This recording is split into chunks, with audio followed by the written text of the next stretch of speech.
Okay, here we go. This is my second KwikPen injection. Hopefully it will go a little bit better than it did the first time. I know I got medicine because I could feel the effects, but looking back, I realized I had not done the priming thing exactly right. So this time I went back and studied the directions again.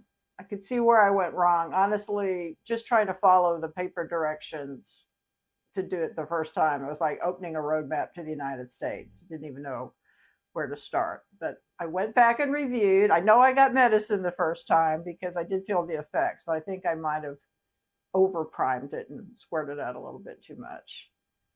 And then, of course, it was all pretty overwhelming. And I'm sure filming it didn't make it any less overwhelming. If you go to the Lilly website, there is a pretty good video about how to use the KwikPen. It's about 20 minutes long, but the second 10 minutes is just all the warnings and stuff. So if you go to that, I'm going to put the link in my description of this video. And if you go and watch that video, don't worry. You only have to watch the first 10 minutes, but it is pretty explicit. I do want to say here, the disclaimer, I am not a doctor. I'm not a medical professional. If you're looking for step-by-step directions on how to use the KwikPen, really you should go to the Lilly site. But I am recording my experiences and what happened, with not quite understanding the first time, and then watching this video may be helpful to somebody else that's starting to use the KwikPen. So again, this is all about me, and how all this is working out for me, and I just want to document it as I go along. So again, any questions, refer to a doctor or an official site for the medication that you're taking. Okay, so I'm going to try this again, week 2. Hopefully everything will go a little better. I've got my KwikPen. I put it in the refrigerator. That was one tip I found doing some research, is if you keep your meds in the refrigerator, make sure that you take them out at least 30 minutes before you do the injection, because if the medicine is cold, it can sting. So first you take off the cap, all right, and the dial should say 0. So before injecting, you prime the pen, and this was the part I didn't understand. So I'm going to click it twice, and then it's going to go to the extended line, and then I'm going to tap it for air bubbles and push the button down and hold it for 5 seconds for a count of 5. And then it should be primed, and then I turn it all the way to 1. And what I didn't understand before was that I thought it would show in the little window 1, 2, 3, 4, showing your 4 doses, but it doesn't actually do that. What it does is it's always 1 and 0. I guess it's binary, which if you're a computer geek would make sense. But all you need to remember, it's all about the 1s and the 0s. Okay, before I do this, just another disclaimer. Clearly, I am not a medical professional. Okay, here we go. I'm going to turn it 1, 2. 2 clicks. And now if you look, there's an extended line, and that shows you that you're in the prime position. And I'm going to stop now again and show you what that looks like on the actual pen. Okay, I have the pen. I've put it in the priming position. And again, I'm actually not sure I did this in the right order, but I think we're going to get there where we're trying to go. So here we go. I'm going to take, I've got nothing's on, cap's gone, and this is the end that the needle goes on. So I'm going to take some alcohol here. Okay. That down. Okay, don't need that. Okay, here's my needles. I'm going to do this. Okay, I'm looking at the pen, And I can see the little lever here has moved up, and now there's 1, 2, 3 doses left. Okay, I'll clean this again. Clean that good. Okay. All right, now here is my needle. And apparently another common mistake is to try to put the needle on without taking this little cap off. I'm going to take that off. Okay. Now I'm going to, it actually just sticks in this little red hole here. So I'm going to put it on. And now I'm going to put it on tight. Okay. Now I'm going to pull off this outer cap. And that's what we keep to put in over the needle when we put it back in the sharps container. All right. Now I'm going to pull off this cap. Now I'm in. Let me put it back. And you can go it back and forth. So it looks like I had moved it around and now it wasn't at that extended line right there. But now I've moved it back because it'll go either direction. Now it's back on the extended line. The 0 is halfway showing and you don't see the 1 yet. And then what they said to do was to press it. All right. 1, 2, 3, 4, 5. Well, I got a lot out again, like I did the first time when I thought I had overprimed it. So maybe that's just the way it works. Okay. Now I can turn it all the way. It goes way out here until the 1 shows.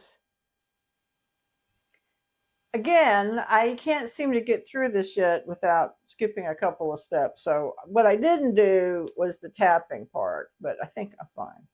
I talked about this in my last video that I didn't know that getting a little tiny air bubble in your fat could prove to be fatal.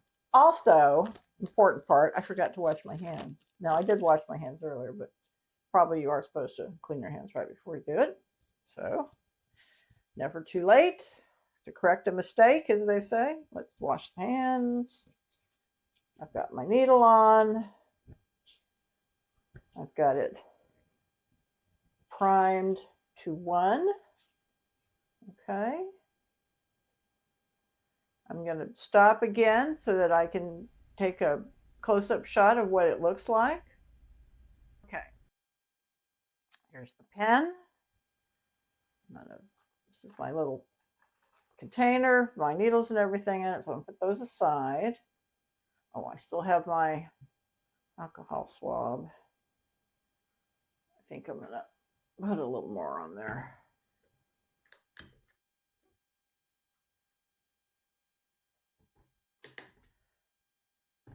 This is not in the official directions, but I feel like it's important. Okay. They say not to put it in the same spot. So you can use the same general area, but not exactly the same spot on your belly. I don't even know how I would find that spot. The hole was so tiny. And the other places you can do are your thigh, or you can do your arm if somebody helps you. But I have plenty of real estate on my belly, and so I think I'm going to use that. And I think I did on the other side last time. Okay, so we'll go over here. I just think this looks like good protocol. All right. Oh, you know what? Even though I said this looked a lot easier when I went back through the directions, even right now, the idea of sticking this needle in my belly is a little scary, but I'm going to do it. Okay, it says 1. I've got my pen. And see, I think the trick here too is you want to turn the pen so you can see the window. And I think I just jabbed it in last time, but didn't have any idea. Okay, I'm going to stick it in. Oh my God. Here. Ow. Ooh. Why does that hurt more? I don't know. All right. Well, that does sting a little bit. But it does seem to be. Is it in? Yes. I want to make sure it's in. Okay, now I'm going to push. Here, I'm going to use my other hand. I'm going to push the injection in slowly. And now I can see that little plunger going down all the way to the mark. And then they say to count to 5. 1, 2, 3, 4, 5. I think last time I was just so overwhelmed by the whole thing I couldn't even see what was happening. All right, well, it's been in there long enough. I see no medicine. I'm going to take it out. Okay. We'll drop the medicine on the end. I actually think they said that was okay. All right. So now we're done. Oh, pull up my pants. Okay. Pull up my pants. Last time I did a whole thing about putting a Band-Aid on, but that seemed really unnecessary. All right. Pull up my pants. Pull down my shirt. Now, the cap goes back on. Let's see if that works. I don't know.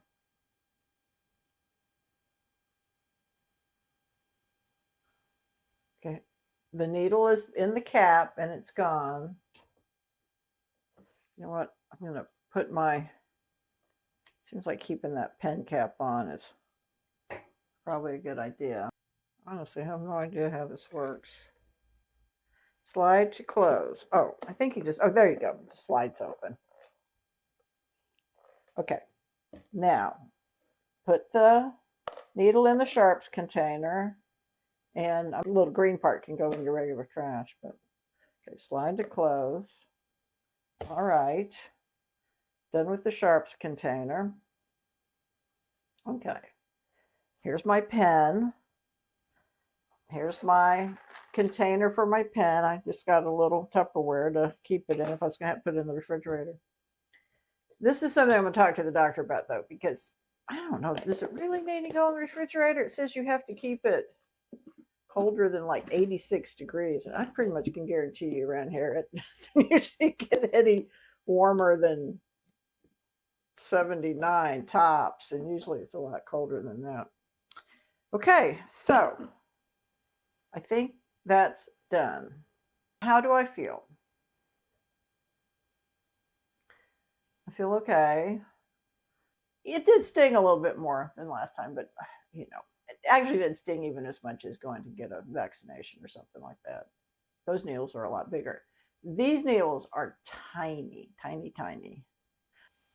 So I documented my first dose, and this was my second dose, and I documented that. I'm not sure I'm going to document every single time I do an injection, but I might. What I'm definitely going to do is an unboxing when I get the Medicare Bridge Program meds, just to show what that looks like, because I think a lot of people will be interested in that. And I'm also definitely going to do an update every week. So the next video will be an update video on how did my week 1 go, how did I feel, you know, kind of a day-to-day thing. And then, you know, that will go to week 2, week 3, hopefully up to week 100, however many weeks, you know, I stay on the meds, which may be forever. If the goal is to reduce your inflammation and keep the weight from coming back, and the Medicare program will pay for it, or if after 18 months the Medicare program stops paying for it, I would probably go ahead and direct pay if I've lost a significant amount of weight. Oh, that's a big question mark right now. So, you know, it's a big deal trying to lose as much weight as I'm trying to lose. It's 100 pounds or more. If I could lose 150 pounds, I might even still be classified as being obese, or probably at least even overweight. So it's a big thing that I'm trying to do. And I think, as a friend of mine used to always say, this was a saying of Mary Kay Ashes, if you know who Mary Kay is, Mary Kay Cosmetics. How do you eat an elephant? One bite at a time. I'm not sure if I'm the elephant in this allegory, but at any rate, all you can do is make a commitment and stick to the commitment and do the best you can, knowing there's going to be times where you're not going to hit your goal, whatever that might be, you know, a certain amount of weight you want to lose that week, or a certain number of calories you're trying to eat. Life gets in the way. of making plans like I'm only ever going to eat X number of calories a day. There's vacations and special occasions and so forth. I don't think that really, in the long run, makes as big a difference as you might imagine. I think it's really intention, trying to stay in your lane as much as you can. I think with weight loss, certainly calorie counting. I don't see how you can lose a lot of weight, even with the meds, unless you're really watching what you eat, especially to make sure you get enough protein and things like that. And just trying to, have a healthy lifestyle. It's a lot. And if you're somebody that's coming along in a similar journey, let me just say, hang in there. It's hard. It is hard. But all you can do is try, and it might be amazing. How do you know if it's going to be amazing if you never even try? My next video is going to be about how my first week went after taking the Zepbound. I had some interesting observations about how it made me feel. And then next week, I'm going to be going to the heart hospital to see the doctor at the nutritional counseling program. And I'm going to take lots of questions for her about Zepbound and about what she knows about the Medicare Bridge program. Apparently, it's expected there's going to be a few rough spots on that program rolling out. A lot of doctors aren't going to know about it, and there's some really specific things that the doctors need to put on the prescriptions. It's a very convoluted process, of course, because it's the government. But she should know a lot. That's what they do at the heart hospital. They have a lot of patients that are on the meds for weight loss, and I'm sure they're going to be on top of it a lot more than probably a lot of general practitioners are going to be. So I'll let you know about that. So I think that's all for now, and see you later. Bye.